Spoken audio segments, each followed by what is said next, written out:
Diante da evolução do pensamento que acabou sendo denominado por Karl Jaspers e aceito de forma quase que unânime dentro da Academia Científica Mundial, nós podemos dizer que o pensamento axial ele contribui muito para a construção dos chamados direitos humanos. Diante disso, nós vamos começar entrando justamente de sola no tema. Como nós vimos que a ideia de proteção dos direitos humanos está relacionada a uma ideia de proteção do ser humano e que as várias culturas diferentes, dos mais diversos pensadores, acabam oferecendo perspectivas tanto ontológicas, o que seria o ser humano, como valorativas, como a sociedade veria aquele ser humano e como ele se relacionaria perante a sociedade, perante o governo, nós temos que agora, então, discutir uma espécie de paradigma que a sociedade internacional construiu e que se encontra, inclusive, expressa na nossa Constituição Federal. Esse paradigma se encontra expresso na Constituição Federal, no artigo 1º, inciso 3º da Constituição Federal. Dentre os princípios fundamentais da República Federativa do Brasil, insere-se a proteção da dignidade da pessoa humana. Isso significa que o grande paradigma que foi traduzido para o mundo jurídico através dos tratados internacionais que identifica a noção de humanidade e dos direitos que digam respeito a ela, tem como nome dignidade da pessoa humana. E a Constituição Federal Brasileira, na sequência dos tratados internacionais dos quais o Brasil é signatário, acabou estabelecendo esse princípio que tem uma força motriz sobre todo o sistema jurídico brasileiro, juntamente com outros princípios importantíssimos que estão no artigo 1º, como a livre iniciativa e o valor do trabalho, como a ideia da democracia. Então, como vocês podem perceber, o artigo 1º da Constituição ele não coloca qualquer princípio, ele coloca aqueles princípios que são realmente as bases da civilização contemporânea. Diante disso, ficam perguntas que agora nós vamos procurar estabelecer quanto à busca de uma noção ou de um conceito de dignidade da pessoa humana. Há uma série de problemas conceituais que envolvem a própria ideia de quem é pessoa. E esses conceitos de pessoa, eles decorrem do forte preconceito que existia entre as pessoas que tinham crença religiosa diferente ou ainda entre pessoas que tinham uma outra origem socioeconômica ou cultural diversa, em virtude das conquistas territoriais. Talvez você não se recorde, mas eu acabei falando brevemente, na primeira oportunidade em que conversamos sobre o direito internacional público, que o direito internacional público na antiguidade ele se notabilizava pela conquista territorial, porque o grande sistema econômico da antiguidade era o sistema agropastoril e, quando muito, o sistema extrativista. Isso gerava não apenas a morte dos conquistados, que eram mortos em batalha ou que eram condenados à morte por conta dos vitoriosos, como também a escravidão de muitos deles. A ideia de escravidão é uma ideia absolutamente contrária àquilo que poderíamos considerar nos tempos contemporâneos como uma ideia de proteção da dignidade da pessoa humana. Mas os escravos eles eram tratados como coisas em vários sistemas jurídicos. O escravo tinha o mesmo valor, muitas vezes, que um cavalo, um boi, uma vaca, algo completamente absurdo para quem pode falar em humanismo. Como se defender o humanismo nesse tipo de situação? Curiosamente, quando o cristianismo prevaleceu logo após o pensamento axial, que foi o que falamos no final da primeira parte da aula de hoje, no Ocidente, quando o cristianismo expandiu a ideia de universalização do amor através do pontificado de Pedro e através do apóstolo São Paulo, que é o apóstolo que levou o evangelho cristão para as várias localidades do mar Mediterrâneo, nós continuamos com a ideia de escravidão legitimada. Mais do que isso, mesmo quando a Igreja foi fortalecida pelo Império Romano através de Constantino, ele acabou se autodenominando cristão e ele, querendo preservar um equilíbrio seu no poder, ele buscou um equilíbrio de forças entre os pagãos e os cristãos em Roma, porque o cristianismo já havia crescido muito, e estabeleceu inclusive uma lei, que é o famoso Édito de Constantino, de 321 de nossa era, que estabeleceu uma unificação do dia de guarda entre os pagãos e os cristãos, para que não houvesse controvérsia entre eles. E surge assim a guarda do dia solis, o domingo como dia de guarda. 5 anos mais tarde, quase 5 anos mais tarde, 4 anos mais tarde, houve a preocupação da Igreja, já constituída com o apoio do imperador Constantino, de discutir algumas questões sobre o ser humano.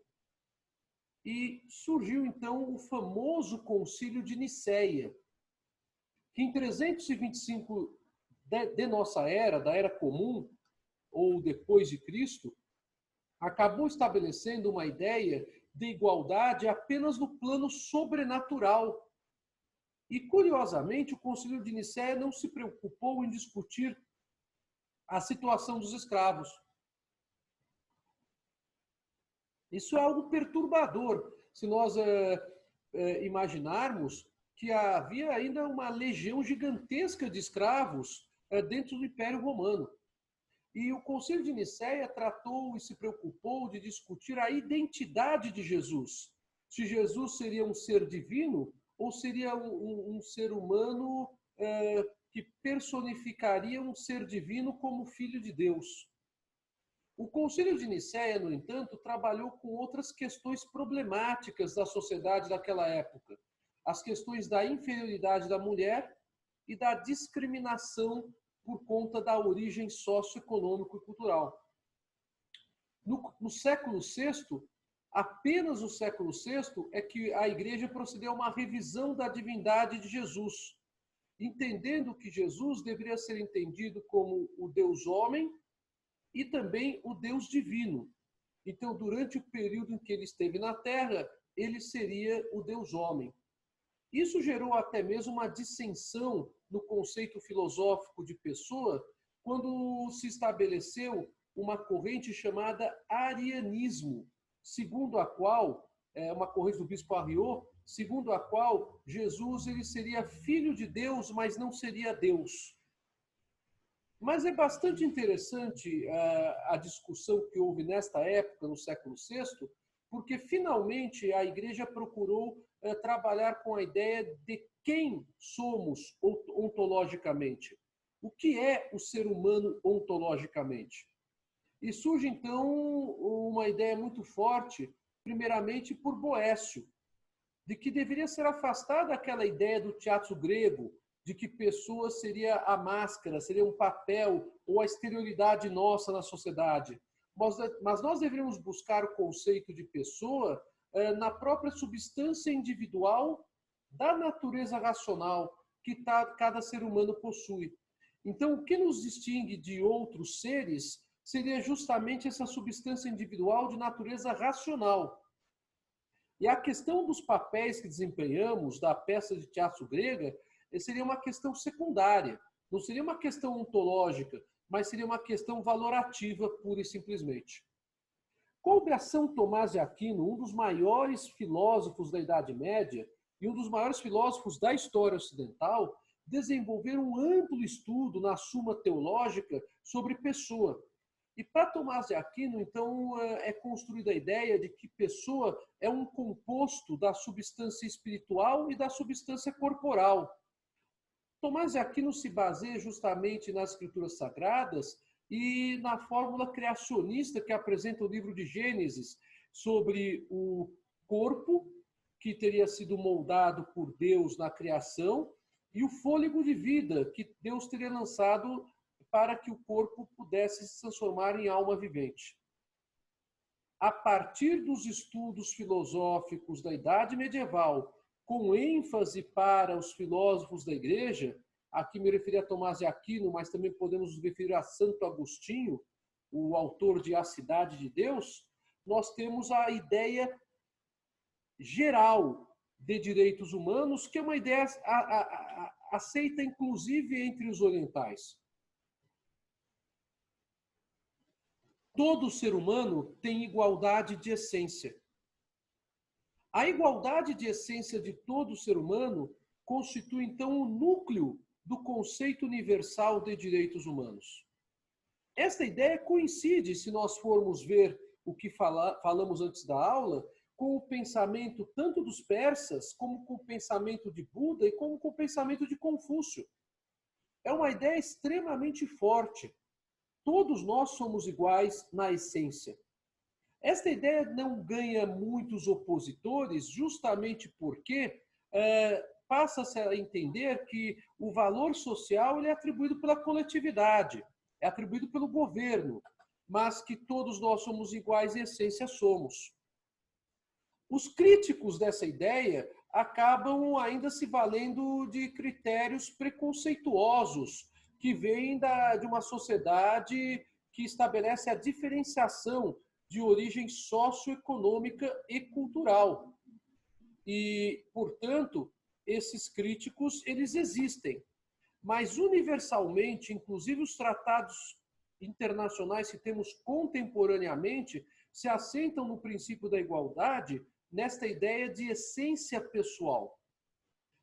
É isso que faz, por exemplo, que não tenhamos uma ideia de que o liberalismo por si só afastaria a ideia de igualdade, mas que ambos os princípios, o da liberdade e o da igualdade, poderiam convergir, poderiam se harmonizar, porque há uma igualdade de essência. A igualdade valorativa é que ela não existe, porque cada um de nós desempenha papéis sociais diferentes. O que pode existir é uma semelhança valorativa. Não é realmente um princípio que, por assim dizer, coloca todas as pessoas em um pé de isonomia, mas, sem sombra de dúvidas, nós temos um ponto de partida que serve a toda a sociedade internacional contemporânea, que é a ideia de igualdade em essência de todos os seres humanos. A Flávia está aqui colocando, é somente quando se vê o homem como indivíduo, antes e fora de todos os papéis, que o homem deixa de ser um conceito funcional. Boa, Flávia. Gostei sim.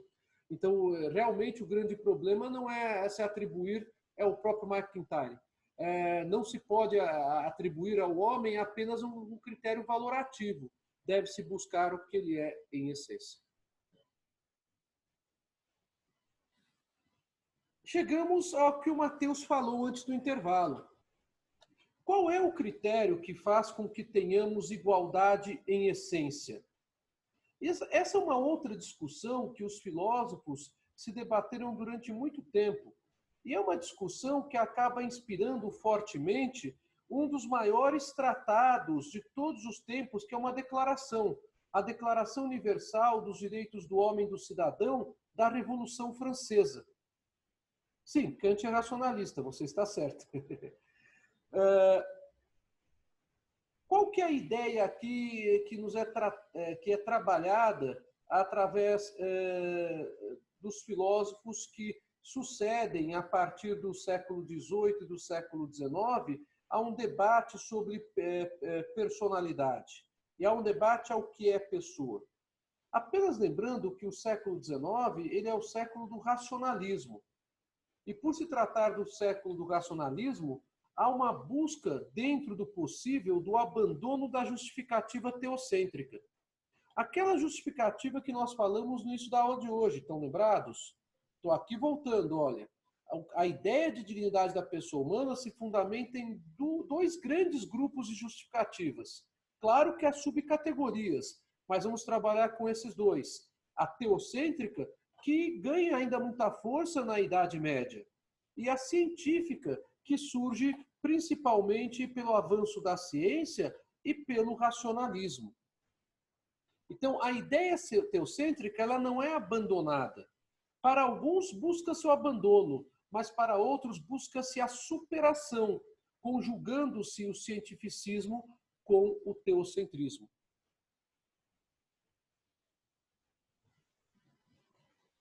Diante disto, o que nós temos? Nós temos a ideia de que somente se pode falar em pessoa a partir de uma ideia de racionalidade. Kant é racionalista, como a Flávia está lembrando aqui. Immanuel Kant ele tem obras que procuram trabalhar apenas com a ideia de lógica e a ideia laica, a ideia não religiosa. E o racionalismo de Kant é um racionalismo onde ele trabalha tanto com o ontológico como com o axiológico. E ele entende, então, que o ser humano ele é um ser racional. E é isso que o distingue de todas as outras espécies, porque ele possui uma faculdade de agir segundo a representação de leis e princípios. Nós podemos até aqui abrir um debate se Kant tinha razão ou não, ou se quem teria razão seria o medieval Leonardo da Vinci, um dos maiores gênios da história da humanidade, que disse justamente o contrário. Leonardo da Vinci entendia que no momento em que o homem conhecer a alma de um animal, então ele entenderá o que é a humanidade. Então, a ideia de Da Vinci é uma ideia bastante oposta da ideia de Kant, como vocês podem perceber. Kant, então, trabalha com o conceito racionalista para distinguir o ser humano dos outros animais, das outras espécies. Mas o que racionalmente faria isso? O sentido que o ser humano tem de entender que há leis que governam o universo, de que há leis que governam a sociedade e há princípios que devem, então, ser assegurados. Para Kant, o que distingue, então, o ser humano de todos os outros animais não é apenas aquilo que ele é em essência, o valor ontológico, mas é também aquele em dignidade, o valor atribuído. O dado e o atribuído, então, são muito bem trabalhados por Immanuel Kant no pensamento racionalista. O ser humano existe como um fim em si mesmo. É aquilo que o Mateus havia comentado. Olha aqui, Mateus, por coincidência, você se utilizou da grande frase de Kant que eu coloco aqui no PowerPoint. Não como um meio para esta ou aquela vontade possa dele se servir. Porque toda pessoa tem dignidade e não um preço. A ideia de Kant é que o que nos distingue dos animais também é que nós não podemos ser tratados como coisas, porque nós não somos precificados, nós somos dignificados pelo valor social que temos, conforme os papéis sociais que exercemos. Bom, professor. Pois não? Então, eu acho que o direito em si, né, diz que a expressão direito apareceu no final da Idade Média, né? Eu acho que o direito positivo deve-se bem ao Kant e ao Kelsen, então, porque a racionalidade com aspecto especificamente social, né? A questão da regular as relações. Kant e Kelsen já é no século XX. Kant e Kelsen são essenciais para a gente compreender o pensamento racionalista e o pensamento também, no caso, muito mais Kelsen, positivista, né? Mas a discussão entre positivismo e naturalismo é uma discussão que, muito embora seja muito mais famosa na Idade Média, como você está se lembrando, Flávia, é uma discussão que vem até dos gregos e dos romanos na filosofia. Aí é aquela discussão entre a filosofia socrática e a filosofia aristotélica, principalmente. Tá? Então, por exemplo, o conceito de justiça em Aristóteles não é o conceito de justiça em Sócrates. São conceitos de justiça bem diferentes. Tanto que Sócrates, para confirmar o seu argumento filosófico, ele submeteu ao julgamento injusto, no qual ele foi condenado. Então, a ideia do conceito positivista e naturalista já tem um desdobramento que vem desde a antiguidade, né? Mas tem assento, sem sombra de dúvidas, em dois grandes nomes que você lembrou, que são Immanuel Kant, que é o pensamento racionalista de Kant, e o pensamento de Hans Kelsen, né? Em sua teoria pura do direito. Então, sua lembrança está bem correta. Só uma dúvida, porque eu também, como eu estou estudando isso, coincidiu. É a ausência do telos, né? Quando tira a discussão do objetivo do homem fora o seu papel social, né? E aí fica aquela discussão, o objetivo dele fica regulado sobre o seu papel social e essas relações, né? Quando a gente está falando da parte racionalista. Quando entra a parte teísta, é como se esse telos não findasse aqui, porque ele está submetido a uma divindade, a uma questão, uma outra questão. Então, eu acho que aí é que está o grande cerne, né, da discussão. Excelente, Flávia. Muito bom mesmo. Concordo com você. E aí a gente volta para a discussão do teocentrismo e a discussão do antropocentrismo, né? O homem buscando a justificativa científica ao invés de buscar a justificativa em Deus, né? De certa forma, tudo isso está com o plano de fundo. Bem, percebam vocês que a gente pode discutir ainda hoje... Não, porque é isso, Flávia, pode falar. Aliás, eu gosto dessas intervenções que fazem também os demais também pensarem, fique tranquila. Tá?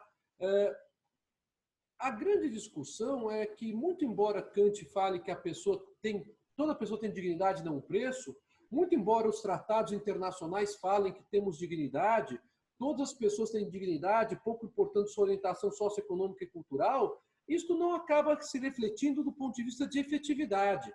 Basta nós vermos o tratamento indigno que é dispensado a pessoas em regiões de miséria em toda parte do planeta.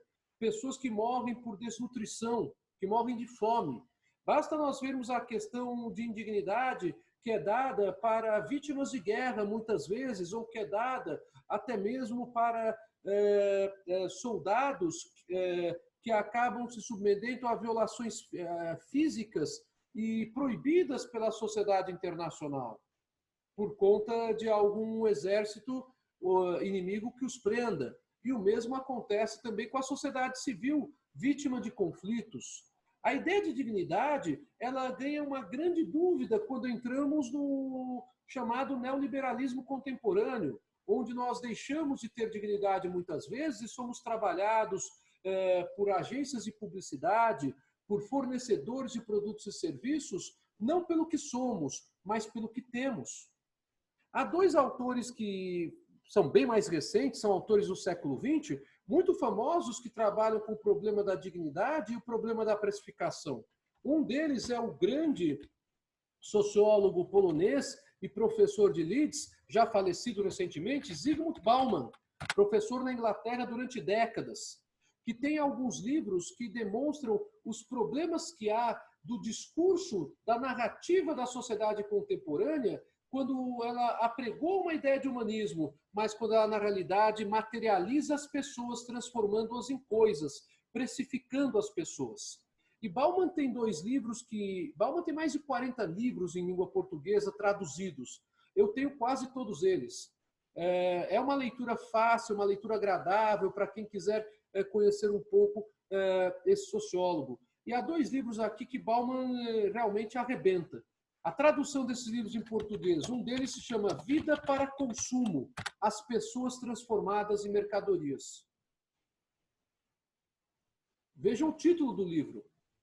Bauman denuncia aqui o grande equívoco da sociedade contemporânea que faz com que as pessoas sejam tratadas pelos fornecedores de produtos e serviços como se fosse uma mercadoria que o consumidor adquire no supermercado, fazendo a comparação entre o preço dessas mercadorias e a qualidade dessas mercadorias.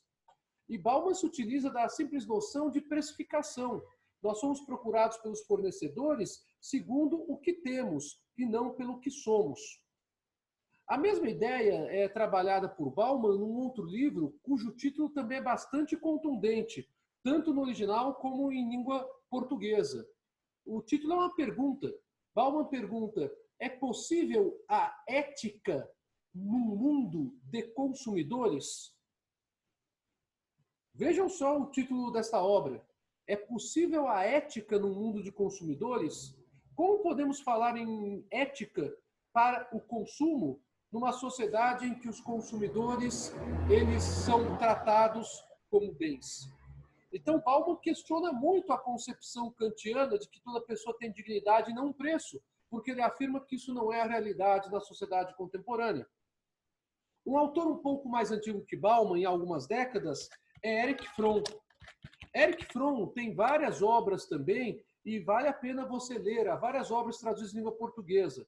Erich Fromm tem algumas obras que valem destacar. Para a nossa aula de hoje, as obras são Do Ter ao Ser, aonde Fromm destaca e discute o humanismo. E a outra obra, Do Ser ao Ter, onde Fromm destaca o desumanismo.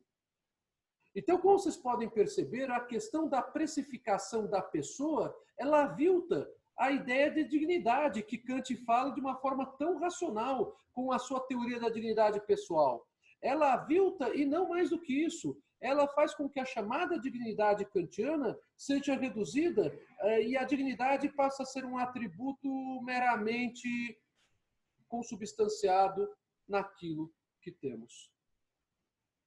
Há uma colocação aqui no privado, se a pessoa me autorizar, eu digo o nome dela. Essa questão de sermos procurados pelas mercadorias fica tão evidente nas redes sociais, extremamente evidente. A sociedade da informação nos transforma em mercadorias por todas as técnicas. Basta procurar um produto e depois aparecem várias opções de produtos do mesmo segmento. A colocação do Wanderson está corretíssimo. Porque ao mesmo tempo que a ideia é vamos facilitar que o consumidor encontre outras coisas, na verdade, o algoritmo acaba identificando que você quer aquele produto ou que você pesquisou aquele produto, aquele serviço. Então o algoritmo te joga outras coisas semelhantes para você adquirir. Falta de proteção das nossas informações, o Anderson está corretíssimo. E a sociedade contemporânea, que é a sociedade da informação, é uma sociedade que tem esse aspecto de contradição entre a dignidade pessoal e a coisificação, a precificação pessoal. Porque é uma sociedade onde se rege a ideia de que apenas haverá o desenvolvimento socioeconômico e cultural pelo compartilhamento máximo de informações. Isso envolve o quê? O que o Anderson está colocando. O compartilhamento de dados pessoais. O Jorge está colocando, é uma face do modelo econômico, né? Temos que consumir sempre. Sim. Sim. Porque senão começamos a ficar fora do jogo. E ficando fora do jogo, como é que fica a nossa situação perante a sociedade? Kant afirma que a individualidade é um valor insubstituível, é um valor absoluto. Mas cada vez mais a sociedade contemporânea demonstra quão relativo é esse valor. Nós temos individualidade, nós temos direitos individuais, nós temos uma essência que nos une quanto à igualdade de humanidade. Mas, ao mesmo tempo, esse valor nosso acaba sendo relativizado por outros valores que a sociedade encontra contemporaneamente. O ser humano dirige sua vida em função de preferências de valor. O século XX ele é marcado, a partir do final do século XIX, pelo existencialismo, logo na sua introdução. E o existencialismo ele procura superar a insuficiência do racionalismo para a discussão do humanismo. E surge então a ideia da filosofia da vida, de Martin Heidegger, que eu falei para vocês. Essa filosofia da vida de Heidegger ela é seguida pelo francês Jean-Paul Sartre. Já escrevi o nome dos dois aqui, e até mesmo pelo genial Albert Einstein. E a filosofia da vida é um pensamento de um dos maiores historiadores do século XX, o anglo-saxônico, não me recordo se ele é norte-americano ou inglês, vocês podem até procurar no Pai Google, o Will Durant. O Will Durant é um dos maiores historiadores do século XX. Ele é autor da chamada História da Civilização Universal, não me recordo se 18, 20 volumes, e é um filósofo além de historiador. E ele tem um livro muito bom chamado Filosofia da Vida, onde ele trabalha com a teoria existencialista. Nós temos personalidade porque nós somos, em essência, pessoas que não podemos ter confundido o que somos com a nossa função social, algo que, inclusive, a Flávia já aqui colocou. Se rememorarmos um autor da Idade Média, que tem um livro muito importante, que é muitas vezes recomendado como leitura complementar nos cursos de Direito, esse autor se chama Pico della Mirandola. Vocês encontrarão uma ideia muito importante dele sobre a dignidade da pessoa. Ele tem um livro só sobre a dignidade da pessoa. Toda pessoa é um ser em processo de vir a ser. Olha que interessante essa frase. Toda pessoa é um ser em processo de vir a ser. O Wanderson está colocando aqui existencialismo, a questão da angústia, né? Nossas escolhas não devem ser apenas para nós, mas também para a humanidade. Exatamente. Como vocês podem perceber, há uma ferramenta enorme dentro dessa caixa que se chama dignidade pessoal. Com base em todo esse histórico, em todo esse desenvolvimento histórico, a sociedade internacional contemporânea, ela acabou, a partir da própria evolução dos tratados internacionais, a resgatar o ideário da dignidade da pessoa humana na Declaração dos Direitos Humanos, ou sobre os Direitos Humanos de 1948 da ONU. Essa declaração, firmada em 10 de dezembro de 1948, dispõe que todo homem, obviamente, todo ser humano, tem o direito de ser, em todos os lugares, reconhecido como pessoa. É o artigo 6º. Quando a Declaração da ONU foi promulgada, em 1948, nós já estávamos sob a ordem da Sociedade Internacional Contemporânea. Nós já tínhamos a ONU constituída. Lembre-se que a ONU foi constituída em 1945, pouco antes do final da Segunda Guerra Mundial. E que temos a Carta de São Francisco, de 1945, muito importante com relação a esta questão dos direitos humanos.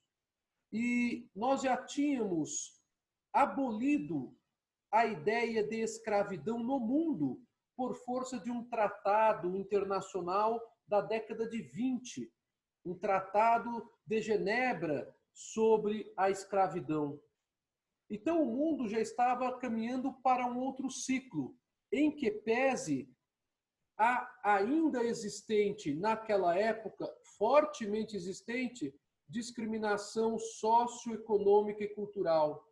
E que, infelizmente, ainda existe nos dias de hoje, com o tratamento bestial que se dá a grupos sociais só porque eles são diferentes de outros grupos sociais. Esse tratamento bestial se deve a preconceitos ligados a sexo e orientação sexual. Se dá em decorrente a questões ligadas à chamada diferença racial.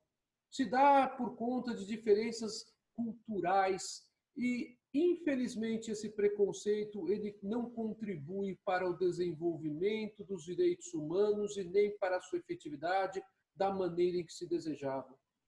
A chamada perseguição a pessoas em todos os cantos do planeta é uma realidade, ainda que nós queiramos colocar uma espécie de tapa-olho, nos recusando a enxergar que esse preconceito e essa violação de direitos humanos existe à nossa volta e não existe apenas no país mais longínquo por conta de uma perseguição religiosa.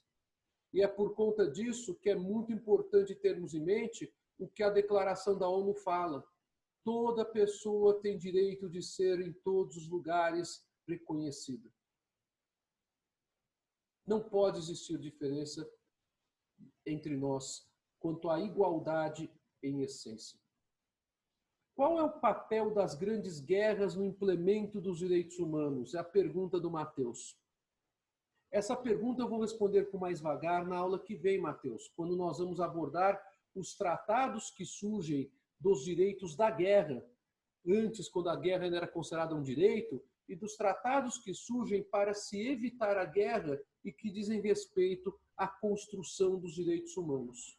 Mas há uma área que já adianto para você, Matheus, e para todos os colegas da live, que tem extrema relação com os direitos humanos e extrema relação com o direito internacional público. E esta área recebe o nome de direito humanitário. O direito humanitário, ele é o conjunto de valores, princípios e regras que trabalha com o asseguramento da vida, da integridade física, da integridade psíquica e a busca de socorro às vítimas da guerra e também aos soldados que são vítimas da guerra. Este é um ramo muito interessante do direito internacional, porque ele não surge apenas do socorro a pessoas por força de desastres naturais, mas ele surge também como socorro às pessoas por conta dos efeitos nefastos que a guerra traz às diversas coletividades. Então, nós temos um papel muito importante que as guerras acabam trazendo como efeito colateral para o fortalecimento da ideia de direitos humanos, como o Matheus aqui coloca. Bem, para terminarmos a aula de hoje, eu vou ficar com este PowerPoint e não com o da página anterior, em virtude da pergunta do Matheus e em virtude do nosso horário. O direito humanitário, ele surge como um conjunto de valores, princípios e normas internacionais com componentes de direitos humanos da lei de guerra. Ele limita, assim, a atuação dos estados que estão beligerantes. Ele estabelece uma série de regras para o uso da força. Vocês devem se lembrar que na aula passada, quando falamos em soluções pacíficas de controvérsias, nós chegamos a falar que pode haver a chamada represália e a chamada retorção. E distinguimos represália e retorção para fins de responsabilidade internacional, onde se trabalha com a ideia de legítima defesa pelo uso lícito da força. O uso lícito da força acaba sendo uma questão altamente excepcional na sociedade internacional, porque o direito de guerra não é mais direito, como era no passado. O que existe é a pontuação da excepcionalidade da guerra. O direito que existe se baseia no princípio da prevalência da paz e da solução pacífica de controvérsias. Então, o chamado direito humanitário tem componentes fortes de direitos humanos justamente porque ele acaba atingindo a atuação dos exércitos em conflito e acaba proibindo que os exércitos em conflito realizem atos que possam causar danos físicos ou à vida de militares fora de combate, de prisioneiros, de feridos, de doentes, de náufragos. E mais do que isso, proíbe o exercício de atividade de guerra em áreas tipicamente civis. É isso que faz com que algumas questões acabem gerando controvérsias na sociedade internacional, como aquele caso que eu mencionei para vocês, do bombardeio que os aviões norte-americanos fizeram sobre a cidade de Belgrado. Vocês estão lembrados? Aonde houve a quase destruição da embaixada da China em Belgrado. Um dos cases que eu trouxe para vocês há muitas aulas atrás. Por que os Estados Unidos ficaram numa situação altamente embaraçosa? E ficou extremamente embaraçoso os Estados Unidos reconhecerem que houve o bombardeio por um erro, por um acidente. Né? Foi a explicação dos Estados Unidos naquela época. Porque atingiu-se uma área completamente civil, sem nenhum exercício de guerra naquela região.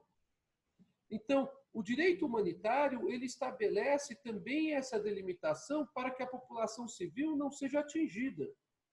É uma proteção que existe e que tem muitas vezes a sua efetividade colocada à prova, desrespeitada.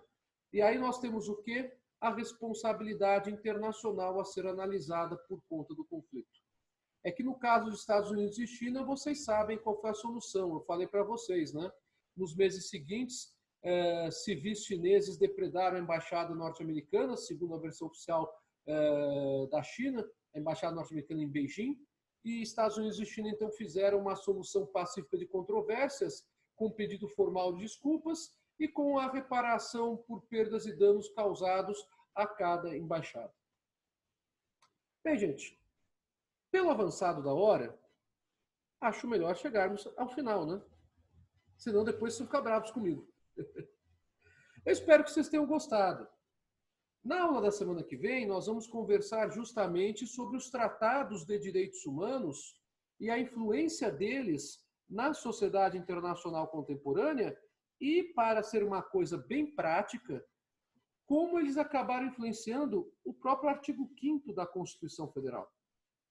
Porque, conforme nós conversamos, a grande parte dos direitos fundamentais arrolados no artigo 5º tem, obviamente, previsão em direitos humanos na Constituição. Eu quero agradecer muito a atenção de todos, agradeço muito também os elogios que foram colocados aqui para mim no privado e eu quero desejar uma ótima noite a todos vocês, tá bom? Gente, até a próxima, uma boa semana. Tchau!